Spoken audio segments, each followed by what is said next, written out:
How about it?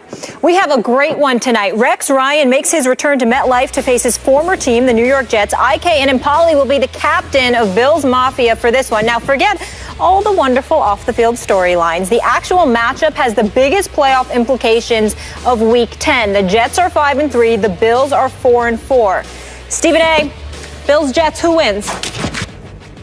Well, I'm going with the Jets. I mean, Ryan Fitzpatrick is supposed to play last time I checked, and I think that, he'll do what he can not to lose this game. Hopefully the Jets' running attack will return. You just look at them right now in their defense. I mean, Tyrod Taylor is no joke, and you got to be mindful of him. And LaShawn McCoy had a decent game last week. You got to be mindful of that as well. But I think this defense, how hyped up they'll be to go up against Rex Ryan's Buffalo Bills, I think they'll ultimately do the trick, and they'll get the job done. And I think that Tyrod Taylor doesn't have the multitude of weapons you would need in order to beat this Jets defense. The Jets have to show up, please don't get me wrong. This is not a gimme by any stretch of the imagination. But I think it being at MetLife Stadium, I think it being one of those situations where Tyrod Taylor is a relatively inexperienced quarterback, although he can play, going up against this bevy of experienced individuals on the defensive side of the ball.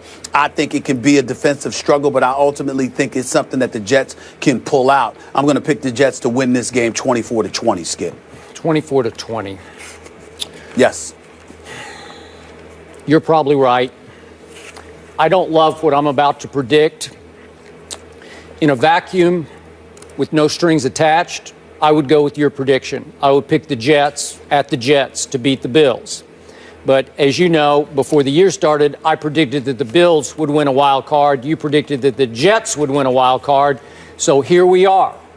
Bills 4-4, Jets 5-3. Nip tuck for that last wild card, or a wild card slot.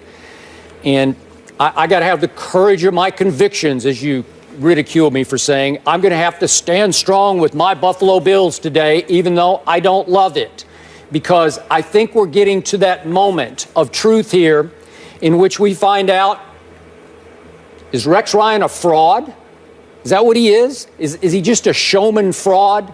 Is he a sleight of hand, sort of sleight of mouth, great media session giver, a press conference doer? Is that what he is? Is he all about the bluster and not about the results? Because as you well know, and you keep bringing up, first 2 years with the Jets, they go 20-12 combined, make it to 2 AFC title games, won 4 playoff games, most in Jets history. And then what happened the last 4 years? As you keep reminding me, nothing. They missed the playoffs the last 4 years in New York. And now I look at the ranks. Last year, the Bills' defense was ranked second in the National Football League. Right now, it's 16th under Rex. Not very good. Last year, the Jets fell to 25th in overall defense. I know they had injuries. I know they didn't have Revis. But now the Jets are hanging right in there at 7th under Todd Bowles and company. So looks like Todd Bowles is doing a much better job so far than Rex was able to do last year. This is a mind-blowing stat to me. Bills won last week to get back to 4-4.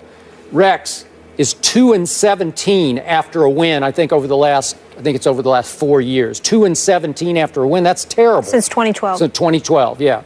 So what do I got going for me?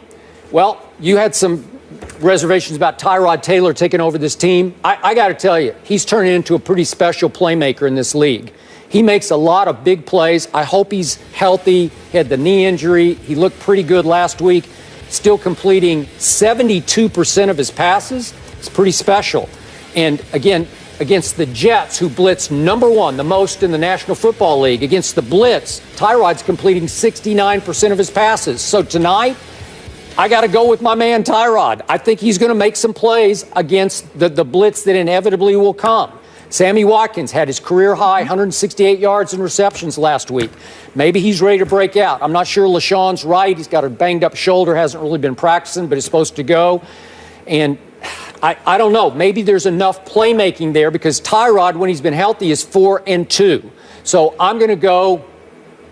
I like your 24, so I'll give it to my Bills. I'll give the Jets 22. 24-22, and the Bills make a wild card statement. And maybe Rex makes a little statement as he goes back up against his Jets, because if they stink it up tonight, I think we're going to have to start wondering whether Rex is for real or not. Well, let me piggyback off of that to say this about Rex Ryan. Skip Bayless, Rex Ryan is under the microscope right now more than ever before. And here's why. Even in a couple of years that he helped guide the New York Jets to the AFC Championship game as their head coach, he had Mark Sanchez as his quarterback. Now you've got this kid, Tyrod Taylor. It's fair to say, Skip Bayless, he's got a real legitimate quarterback for the first time in his head coaching career. Because if you remember, it was Mark Sanchez, and then, I don't even remember who the hell it was after that, to be quite honest with you. I know Geno ultimately came. But the point is that, and you got Greg McElroy out of Alabama, and I forgot who else. I mean, you just had a potpourri of individuals, none of who were exceptional, and it was what it was. The way that Tyrod Taylor is playing, and you've got LaShawn McCoy and Carlos Williams, two individuals who both ran for over 100 yards last week against Miami.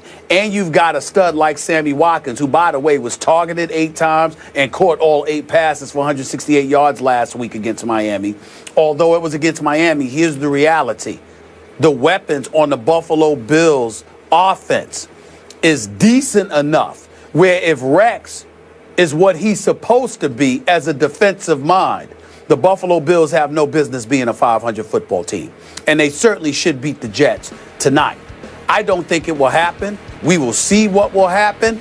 But I think that for the rest of the season, we need to give Rex Ryan the microscope he evidently craves so much, because he's got enough pieces on offense to keep you in contention of any game besides New England.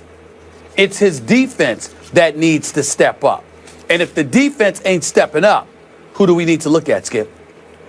You got it. I agree. It has not stepped up so far this year. It better step up tonight. And I think it will. I wouldn't bet a lot of money on it, but it's go Tyrod go tonight for me. I'm really excited for this game. Defense. By the way, the defense is ranked 16th, Skip, and 24th against the pass. All right, so major playoff implications on the line. Stephen A. has the Jets 24-20. Skip has the Bills 24-22. We'll talk about it tomorrow. Meanwhile, DeAndre Jordan returns to Dallas, but the Mavericks get the last laugh. What will be the lasting impact of last night's reunion?